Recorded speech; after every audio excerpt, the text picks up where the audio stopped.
كان نبيا وآدم بين الماء والطين أما بعد فأعوذ بالله من الشيطان الرجيم بسم الله الرحمن الرحیم۔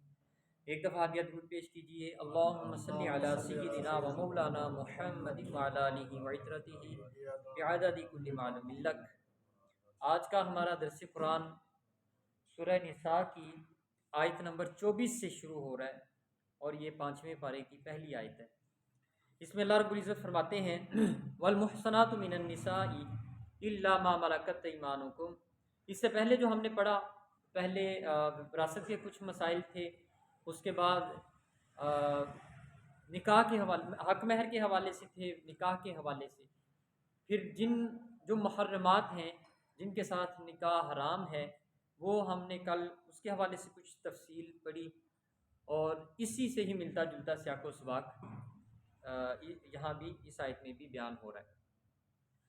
اس میں اللہ رب العزت فرماتے ہیں والمحصنات من النساء الا ما ملکت ایمانکم، اور تم پر حرام کی گئی وہ عورتیں جو دوسروں کے نکاح میں ہوں، الا ما ملکت ایمانکم، مگر کافروں کی جن عورتوں کے تم مالک بن جاؤ۔ پیچھے تفصیل بیان ہوئی جن جن سے نکاح جو ہے وہ حرام ہے، امہاتکم مائیں، بناتکم بیٹیاں، اخواتکم بہنیں، اماتکم پھوپھیاں، خالاتکم خالائیں، و بنات الاخی بتیجیاں، و بنات الاختی اور بھانجیاں، اور جنہوں نے دودھ پلایا، دودھ رضائی ماں، رضائی بہن، اور دو بہنوں کا، سگی بہنوں کا اکٹھا نکاح میں رکھنا۔ تو اس کے ساتھ ہی ایک آگے اور حرمت نکاح ہے جن کے ساتھ اس کا بیان یہاں سے شروع ہوا کہ وہ عورتیں جو دوسروں کے نکاح میں ہوں وہ تمہارے اوپر حرام ہے، یعنی وہ تب تک حرام ہے اگر یہ مذکورہ رشتوں میں وہ رشتہ نہیں ہے جو پیچھے تفصیل بیان ہوئی ہے، نہ پھوپھی ہے، نہ بانجی ہے، نہ بیٹی ہے، کچھ بھی نہیں ہے، لیکن کسی کے نکاح میں ہے غیر محرم آپ کے لیے، کسی کے نکاح میں وہ ہے، اس کے ساتھ نکاح جائز نہیں ہے۔ الا ما ملکت ایمانکم، مگر یہ کہ اگر تم ان کے مالک بن جاؤ۔ اب ایسا ہے کہ ایک خاتون جو ہے وہ کسی کے نکاح میں ہے، کسی کافر کے نکاح میں، مسلمان کے نہیں، کسی کافر کے نکاح تو نہیں، خیر جو بھی ان کا جو ازدواجی تعلق ہے اس میں وہ منسلک ہے، تو ان کے ساتھ مسلمانوں کی لڑائی ہوتی ہے، اور لڑائی کے اندر اس وقت میں یہ رواج تھا کہ جو غالب آنے والی قوم ہوتی تھی وہ مردوں کو قید کرتی تھی اور خواتین کو باندی بنا لیتے تھے، ان کو لونڈیاں بنا لیتے تھے۔ اور یہاں پہ بھی اسی بات کو یہ واضح کیا کہ اگر بالفرض کوئی ایسی عورت جو کسی کے نکاح میں تھی اور وہ کافر تھا اور وہ ایسی جگہ پہ رہ رہا تھا، ایسی لڑائی میں تھا جہاں مسلمانوں کی لڑائی ہوئی اور پھر مسلمان غالب آ گئے، وہ مال غنیمت کے طور پہ خواتین جو ہے وہ آ گئی، تو اب وہ لونڈیاں ہیں، اب ایسی عورت کے ساتھ نکاح جائز قرار دے دیا گیا۔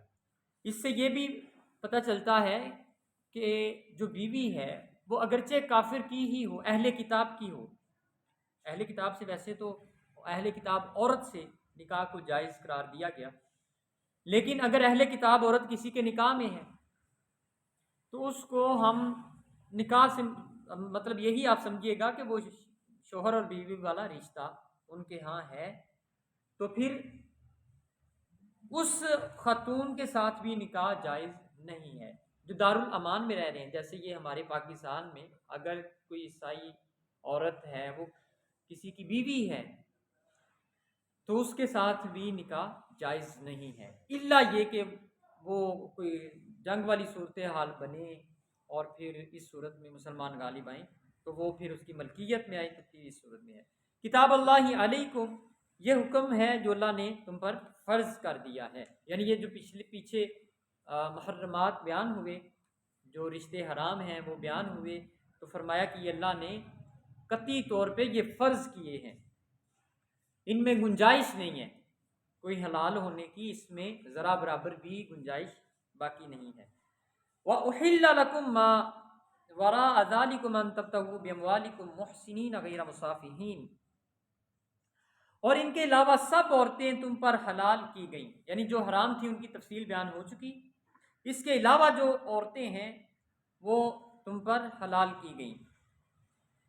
ان تبتغوا باموالکم محسنین غیر مسافحین، کہ تم اپنے مال مہر کے عوض ان کو طلب کرو دا حال کہ تم ان کو قلعہ نکاح کی حفاظت میں لانے والے ہو، یعنی اس کے علاوہ ساری خواتین حلال ہیں، حق مہر کے ذریعے نکاح کے بندھن میں باندھ کے کسی کے ساتھ بھی یہ نکاح جائز ہوگا۔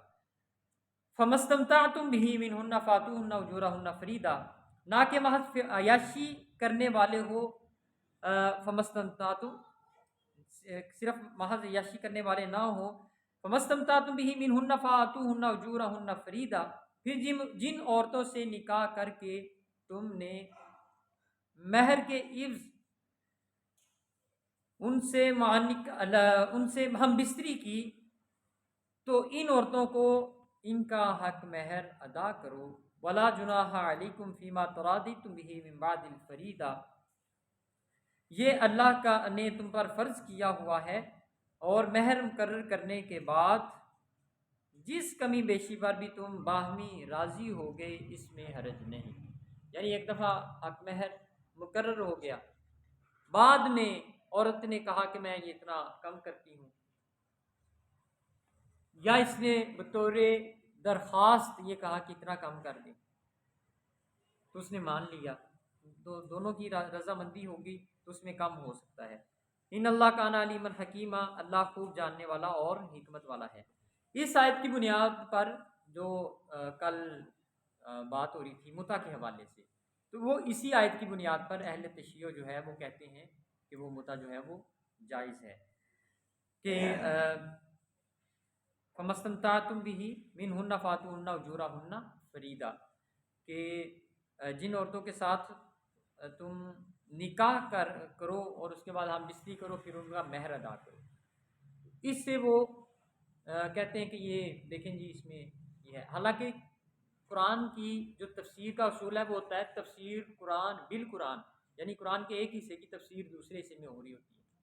تو ہم نے یہ پیچھے جو ہے وہ ہم پڑھ چکے ہیں کہ فن کی ہو، قرآن نے یہ کہا فن کی ہو، پس آپ نکاح کریں، ما طاب لکم من النساء مثنی و ثلاث و رباع، 2 سے 3 سے یا 4 سے، فإن خفتم الا تعدلوا، پس اگر تمہیں خوف ہے کہ آپ عدل نہیں کر سکیں گے، فواحدۃ او ما ملکت ایمانکم، تو ایک پر ہی اکتفا کرو یا اپنی کنیز پر اکتفا کرو، ایک پر اکتفا کرو یا کنیز پر اکتفا کرو اگر آپ انصاف نہیں کر سکتے۔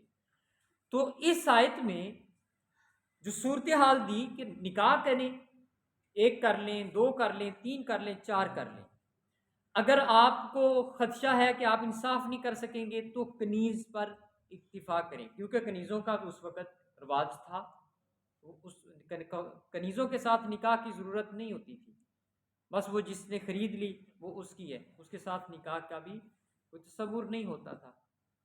تو اب یہاں پہ یہ آیت مدنی ہے، یہ مدنی آیت ہے یہ والی، جس میں یہ کہا کہ 1 سے 2 سے 3 سے 4 سے مدینہ میں نازل ہوئی۔ یہ جو متع والا سلسلہ ہے یہ تو ہجرت کے بہت پہلے والا تھا، اس آیت میں جو بھی حدود و قیود تھی وہ ساری قرآن نے بیان کر دی، لہٰذا وہ پچھلے جو بھی روایات ہیں وہ منسوخ ہو گئیں، یہ ناسخ ہے یہ والی آیت۔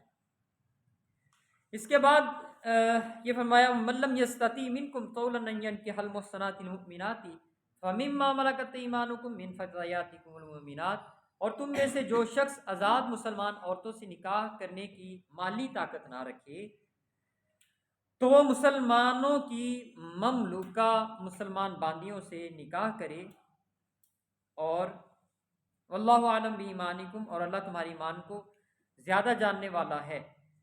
ایک ایسا شخص کہ جس کے پاس کوئی مالی استطاعت نہیں ہے کہ وہ نکاح کر سکے اتنی آزاد عورت کے ساتھ، تو اس کے لیے یہ پھر قید لگائی کہ وہ کسی کی کنیز یا لونڈی کے ساتھ اگر نکاح کرنا چاہے تو اس کے ساتھ وہ نکاح کر سکتا ہے.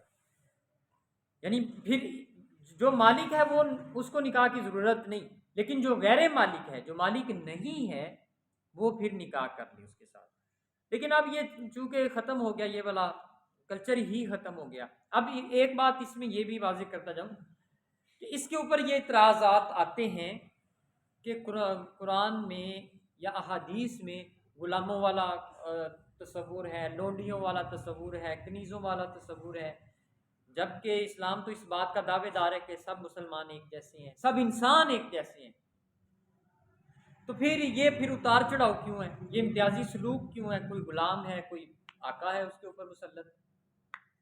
تو اس کا جواب یہ ہے کہ جو ایک تو کنیز یا غلام جو بڑی تعداد میں بن رہے تھے اس دور میں، وہ جنگ تھا. جنگ میں جو غالب آتا تھا وہ دوسروں کو غلام بناتا تھا، مردوں کو، اور خواتین کنیزیں بن جاتی تھی. تو یہ ایک دن میں ختم ہونے والی چیز نہیں تھی، اس نے تدریجاً ختم ہونا تھا. اسلام کا جو نظام ہے کفارے کا، کہ کفارے میں یہ کہا کہ آپ غلاموں کو آزاد کریں، قسم ٹوٹ گئی تو کہا کہ آپ غلاموں کو آزاد کر دیں. پھر غلام کو آزاد کرنے کی فضیلت بیان کی، غلاموں کے ساتھ حسن سلوک کے اوپر زور دیا گیا. اور خطبہ حجۃ الوداع میں حضور علیہ الصلوۃ والسلام نے تاکید کے ساتھ فرمایا کہ غلاموں اور عورتوں کے حوالے سے میں تمہیں تاکید کرتا ہوں. اور پھر ساتھ میں اسی خطبے میں یہ بھی کہا کسی عربی کو اجمی پہ، کسی اجمی کو عربی پہ، کسی کالے کو گورے پہ، یا کسی گورے کو کالے پہ کوئی فضیلت نہیں ہے. تو یہ چونکہ تب رواج تھا ایک، اس نے آہستہ آہستہ، یہ اسلام کا ایک حسن ہے، اس نے اس طرح کی حدود و قیود دی، اس نے ایسے نظام دیے جس نے یہ غلامی والے تصور کو ختم کر دیا. اب جو لوگ وہاں پہ جی رہے تھے زندگی، ان کو بھی تو کچھ چاہیے تھے. جب وہ جنگ کرتے تھے، اب ان کی مجبوری تھی غلام بنانا. جب ان کے ساتھ لڑائی ہوتی تھی، ان کے ساتھ، مسلمانوں کے ساتھ، ان کے بندے پکڑے جاتے تھے، قیدی ادھر سے بھی ہوتے تھے، قیدی ادھر سے بھی ہوتے تھے. مشرکین اور کفار دونوں طرف کے قیدی بنتے تھے. اور اس کا مقصد پھر یہ ہوتا تھا قیدی بنانے کا کہ وہ ایک دوسرے سے تبادلہ کرتے تھے کہ تسی ساڈے بندے چھاڑ دو، اسی تواڈے چھاڑ دیں. وہاں پہ تو رواج یہ تھا، وہ بھاگتے ہوئے کو کچھ نہ کچھ کو پکڑنا ضروری ہوتا تھا کہ ہمارا جو پکڑا گیا ہو یا ہماری کوئی ڈیمانڈ ہو، ہم وہ بعد میں اس کو منظور کروا لیں. تو یہ ایک ایسا مضبوط نظام تھا جس نے آہستہ آہستہ ٹوٹنا تھا. اسلام نے نظام دے دیا، وہ جو بنیاد تھی اس بنیاد کو ہلا دیا، عمارت آہستہ آہستہ گرتی رہی. تو الحمدللہ کہ وہ اب تک گر چکی ہے.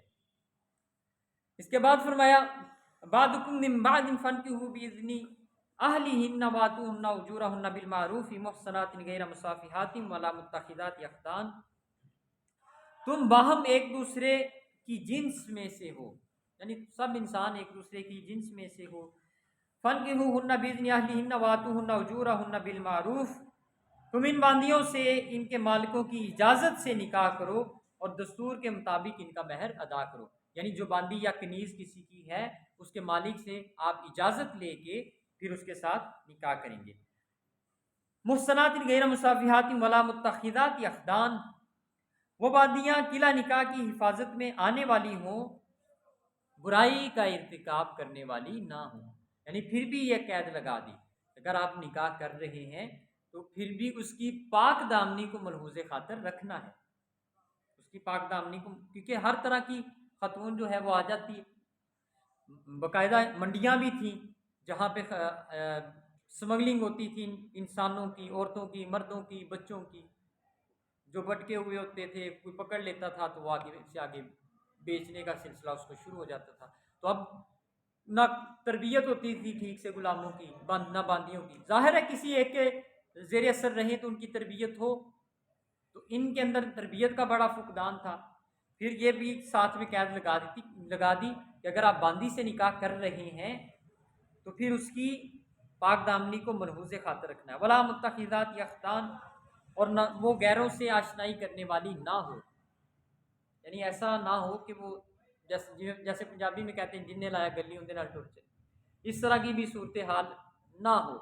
فَإِذَا أُحْصِنَّ فَإِنْ أَتَيْنَ بِفَاحِشَةٍ فَعَلَيْهِنَّ نِصْفُ مَا عَلَى الْمُحْصَنَاتِ مِنَ الْعَذَابِ، اور جب وہ قلعہ نکاح میں محفوظ ہو جائیں پھر بے حیائی کا کام کریں تو ان کو آزاد کنواری عورت کی آدھی سزا ملے گی۔